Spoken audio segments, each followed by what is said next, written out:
Hello.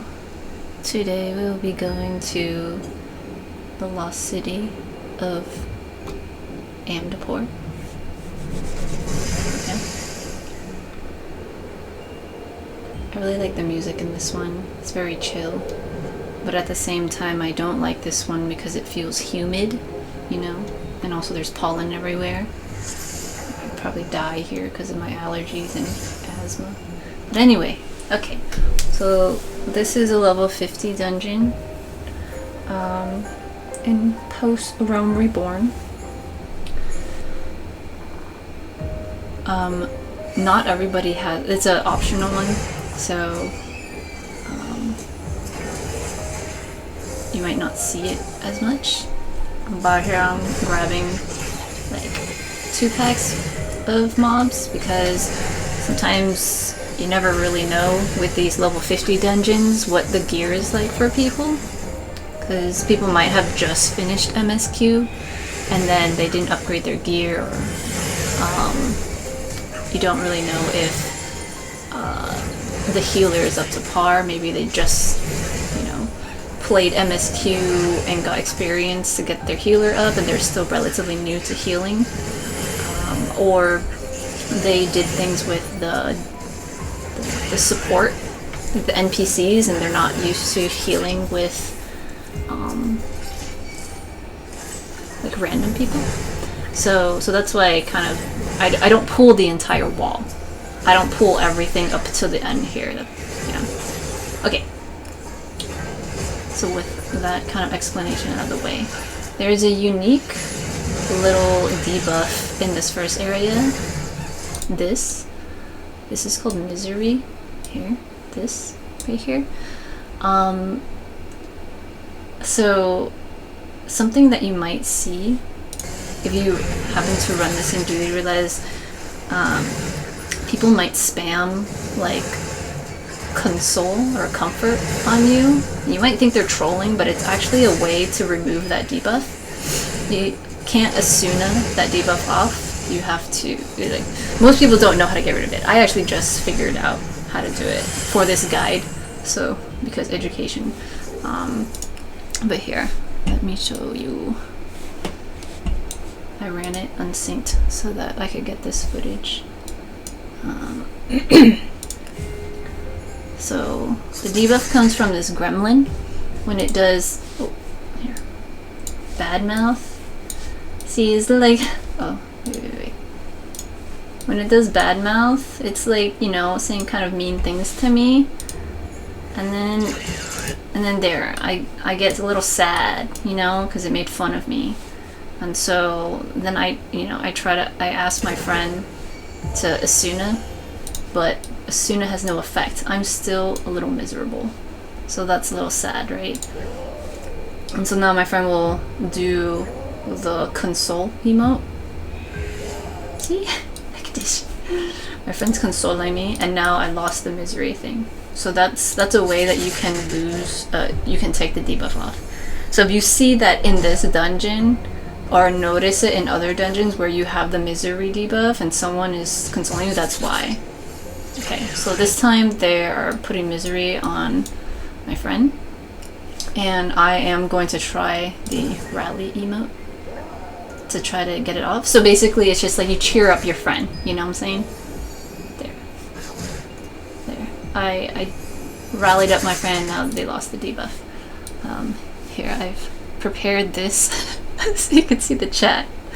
So this is the this is what it will look like in the chat. The other person consoles you. This is what it looks like if you use /rally, and then this is the one that's /comfort. So yeah. So if you see someone consoles you a lot or tries to cheer you up a lot in this particular dungeon, it's because they're trying to remove that debuff. They're not trying to just troll you, which is something that might be what you experience in other dungeons every now and then if people are spam emoting to be friendly or to be trolls. But in this one, if it's specifically those, it's likely that they know what they're doing and just trying to remove the debuff from you. So yeah. that. Okay, so now we pull. I'm doing another big pull just to get rid of all that.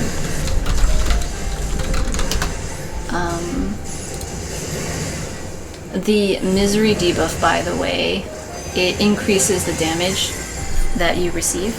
So that's why it's kind of nice to remove that. Okay. So yeah, in this one, I didn't know that, and also the healer didn't know that, and so we're kind of just dealing with it. But it's fine. It's fine. It's fine if you don't remove it too, you know, it's okay. These treasure coffers can be a little tricky. Like one of them might give you a thing, but the other might be an ad. You know, watch this. See, grab the thingy, and then the other one's an ad. So, yeah. If you really want the treasure, go for it. But if you don't care about the treasure and don't want to deal with the ad, then just ignore them. I think a lot of people will kind of just ignore the treasure chest, so they don't have to deal with the ads. But in any case, now you know. Okay, so for this boss fight, you can kind of see that there's like this open space here in its belly. At some point, it's gonna eat somebody, and so you need to. Oh, okay. You see this little thing that says prey? The decaying gorman marks his prey. So the boss is gonna eat this person, TT. And when that happens, okay, yeah, you can see the tether. When that happens, we need to free them. Okay, this thing, don't stand in that. That's an AoE that will, I believe it does damage. Yeah, it will do damage over time. Okay, anyway, alright. Watch TT get absorbed in, okay? So this happens first, but then also this person gets tethered, so they're gonna be the next one to get eaten. Okay, the decay begins devouring the prey, okay? As soon as this happens, this pops up, Voracious Maul. So we have to attack this now. Okay, this is similar to like where when we were fighting Titan, we had to destroy his heart, or if you did like this on Dark Hole where there was that golem, we had to destroy like the crystal in it. Like it's like that, so you have to pay attention to that. So yeah, and if someone gets eaten and they're stuck inside, see, they're devoured. See this person? They're devoured right now and they're stunned, and their name is dimmed. They're inside right now, and so you need to attack the belly in order to free them.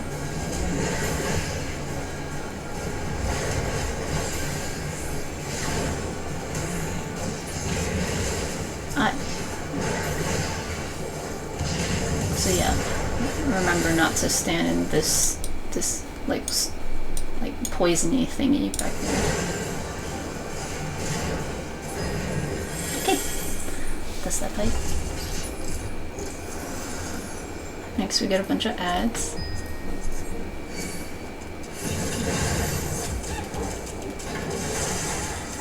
Seriously, doesn't it just look like allergies galore here? Oh my goodness.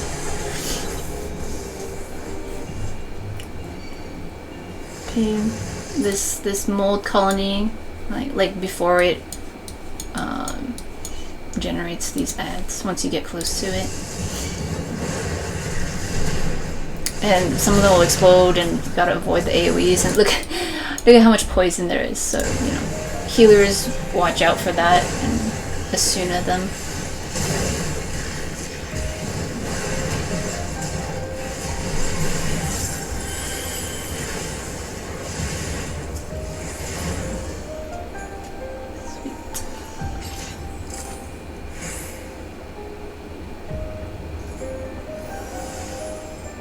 It's a bit easy to get turned around there. See, we came from over here, and it kind of looks like there's a hole there, but that's actually not where we go. We want to turn around and go that way. So, see, yeah, I'm facing this way. There's nothing over here, so we actually want to go here and turn around, go that way. Yep. Yeah, so let's turn around. Okay.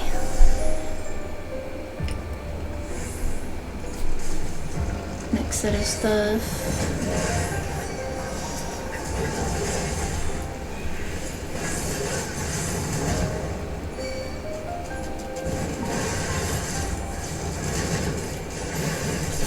Yeah, these things like throw stuff down a lot. Look at all this poison. And this sandy circle thing, that is a thing specific to ninja. It's called Doton. Man, I looked it up in the last guide. I believe it's the one that does damage over time. The ninja thing. So don't be afraid to stand in it. That's actually supposed to help you. These tricky treasure coffers. Oh, maybe they're ads. Yeah, we'll just pass them. Okay. So this next one is kind of a messy pool because all these ads pop up. But then also if you stand in this thingy, you get this pollen thing. It's a whole thing. So I try to get aggro on this stuff and not stand in that orangey stuff.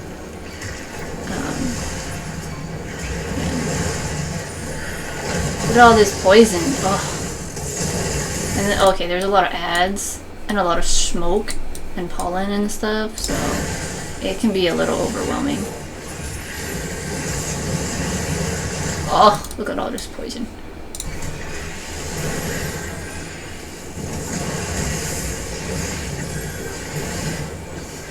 I think it's better to pull everything towards this big mold colony because this you have to like take that down too. Yeah, and then range can stay over there, like the healer and bard were standing. That's fine.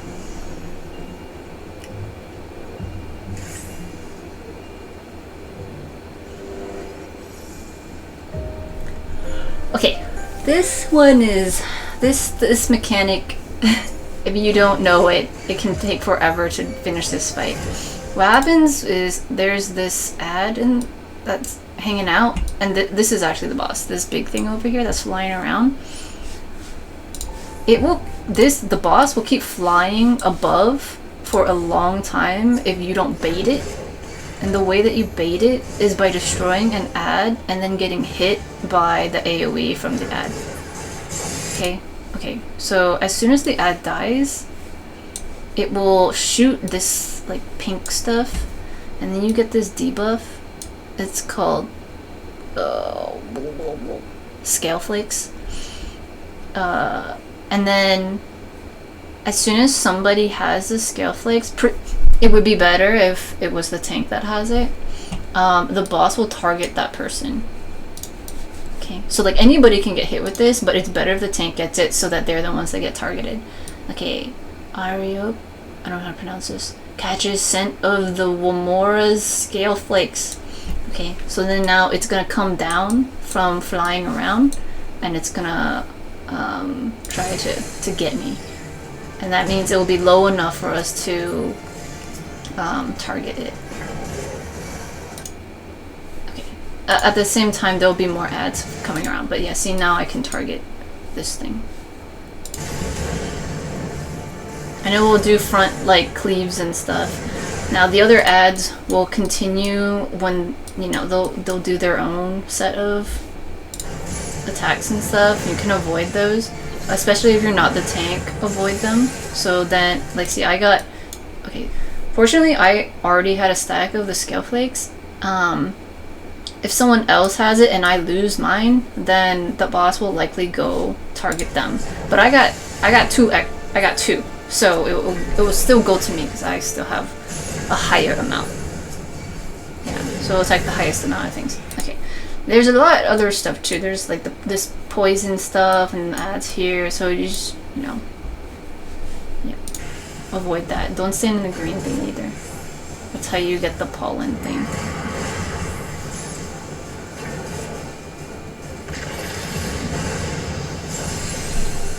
Okay, so I got more scale flakes.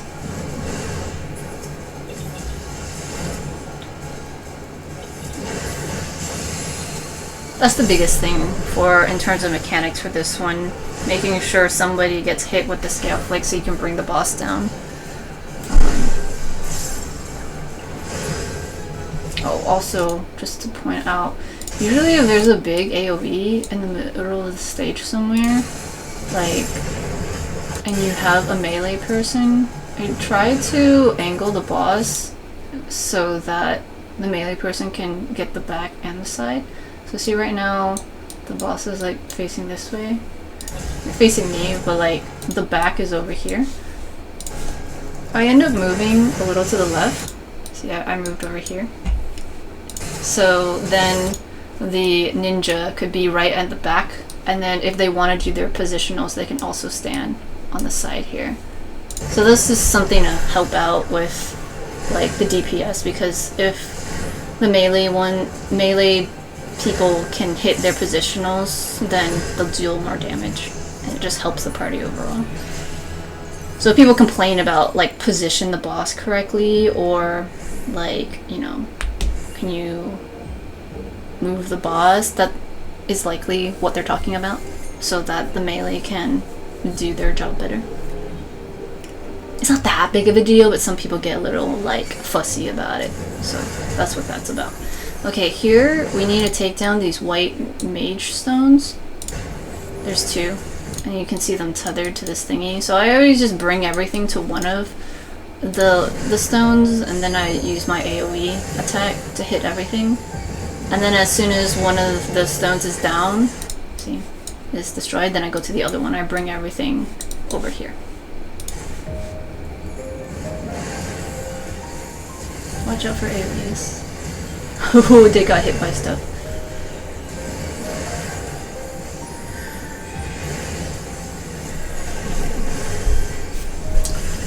I'm gonna look at what the pollen does.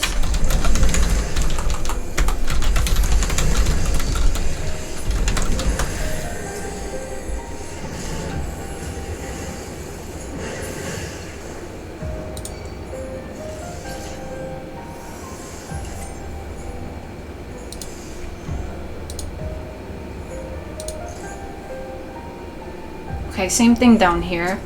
You want to take down all the white mage stones. Same technique.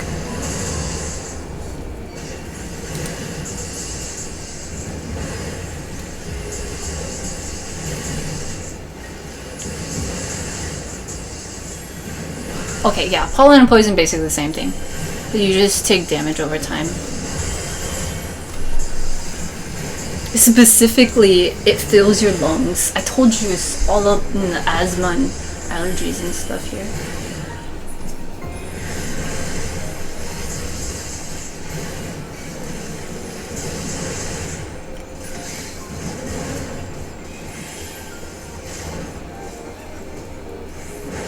Oh, you can interrupt that. Oh, we just took care of it.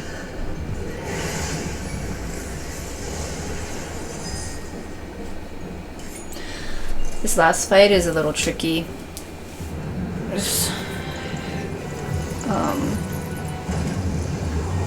you're good at that, like, match the cards game, then you might like this.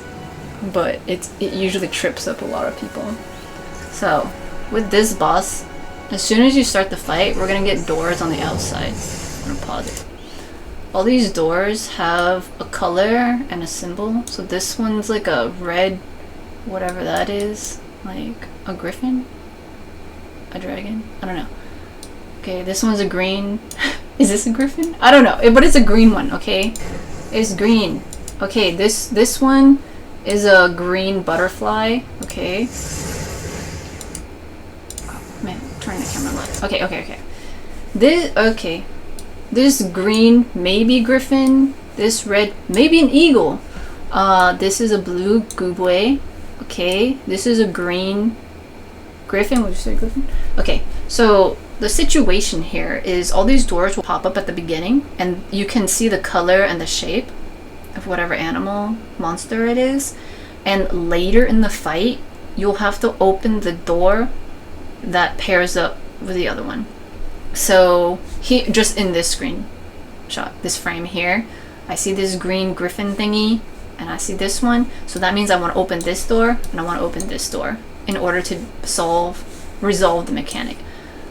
What happens is you will fall into the door and go into like this void space, and basically travel underneath, but really you're in the void or whatever, to the other door. and then you'll avoid getting hit by an attack. If you open incorrect doors, so you open this one and then this blue one, then nothing will happen. You'll stay on the stage and you'll take the damage. So that's why at the beginning, like, somebody needs to look at the doors and figure out what matches what. Okay, so here on this side, we got a butterfly and a green butterfly, and then a blue gooboy. Okay, and then for me, I have really bad short-term memory, and so the best I can do when I'm panning around when I first go in here, okay, I try to see if there's any that are close together, or I just pick one color and try to remember it. Because, okay, so there's a green one over here, green one over here. I might not have been able to register the shape, but I also know there's green here and green here, and therefore probably have a higher chance of getting it right if I get one of these or two of these three, you know, instead of opening this like blue one over here. So that's kind of how I think of it. But it happens very fast. After a while, these doors will close and then you won't get to see the colors anymore. That's why you have to memorize it. See? You can't see it anymore. And so what I am keeping in mind is, okay, these two were both green, they're both butterflies. I'm gonna just go over there when I have to deal with the doors later. It would be better if the DPS took care of it, honestly, because they can run around more with stuff, but it's, you know, whoever's more confident would be better. Okay, so now the actual fight. The boss will do these front cleaves. Okay, so again, like a tank, you want to turn the boss around and make sure nobody's up there with you, or move the boss away. Okay, and then someone will get targeted, and this gravel ball will hit onto the targeted player and drop this orb. And so you want, whoever's targeted needs to get away from everyone. This orb will create this AoE that will do damage to you and add a debuff, heavy, which will be not useful to have later, because this is the mechanic. This thing called Ruinous Omen.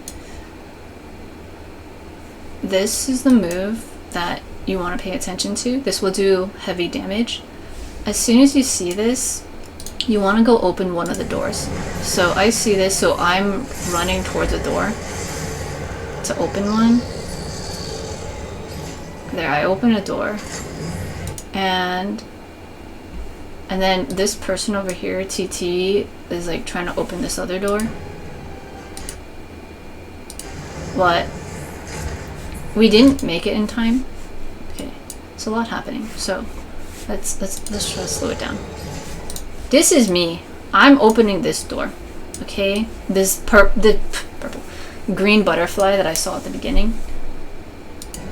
And TT is going to this one to open the other green butterfly. However, the healer is off over here somewhere, opening another door, which means okay, see, they opened this door over here.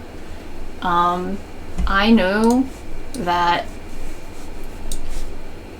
these two doors matched, and therefore, because this door didn't match, we are not going to be able to resolve this mechanic correctly, in quotes. Like, you just take damage, but yeah, that's why you're not going to be able to see how it actually looks like. But you'll see how much damage it takes. So look at our health. Look at that! So much. Wow. So that's why you want to look at the mechanic and see how it works out. But, okay, there's another gravity ball. This person got targeted. TT got targeted. If you have low gear, you're likely gonna die. BT dubs. Okay, so this person gets targeted. They're gonna get hit with the orb thing. Now watch this. Well, they run towards me, and then the orb gets dropped, like right here. But, okay, something that happens is I get hit with the orb. Okay, and I happen to be near this door, and I get the heavy from the orb.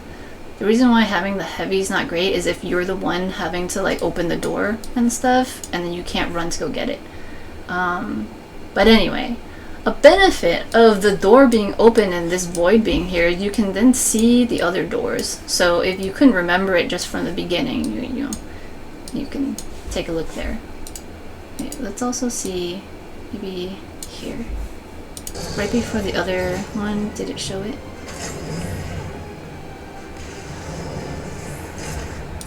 Wait. Did it show it? For a split second, I thought I saw the red door over here.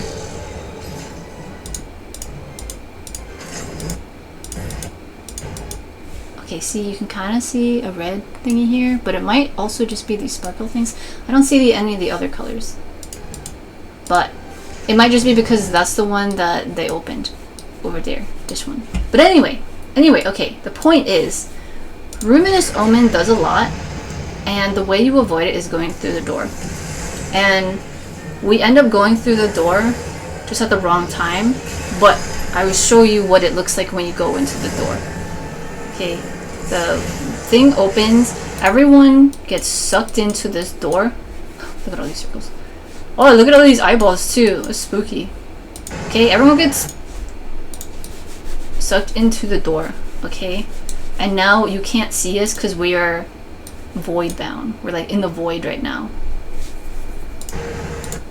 Okay, also I have this heavy because this orb was dropped right here and it blew up as soon as I was like getting into the door. Okay, so see, we're moving this way. We're getting into this thing.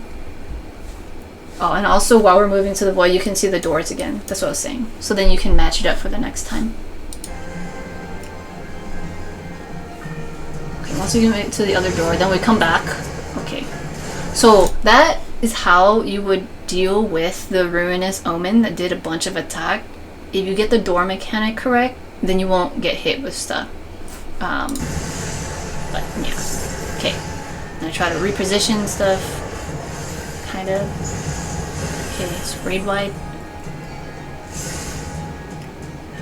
Okay, dodge this. Yeah, you wanna avoid this general area, and you wanna avoid this general area, so you don't get hit with that stuff.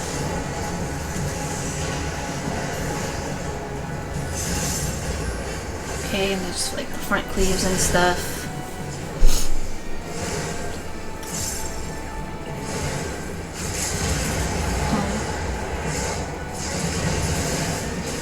Yeah. I was trying to see what Ultimate Terror does. It doesn't seem... It might have just been, you know, bitter pretty good. Seems like a lot blew up. But yeah, that's that. The trickiest thing is the door mechanic. But if everyone has decent gear, then, you know, you can just heal through it. But if you have a lot of sprouts and stuff, for example, they might not have good enough gear, or if people are leveling and they don't gear up, then they can, like, they might die to it because it does a lot of damage. Yeah, so just remember the misery debuff where you can comfort or rally, and this door mechanic. That's this fight. Okay, bye bye.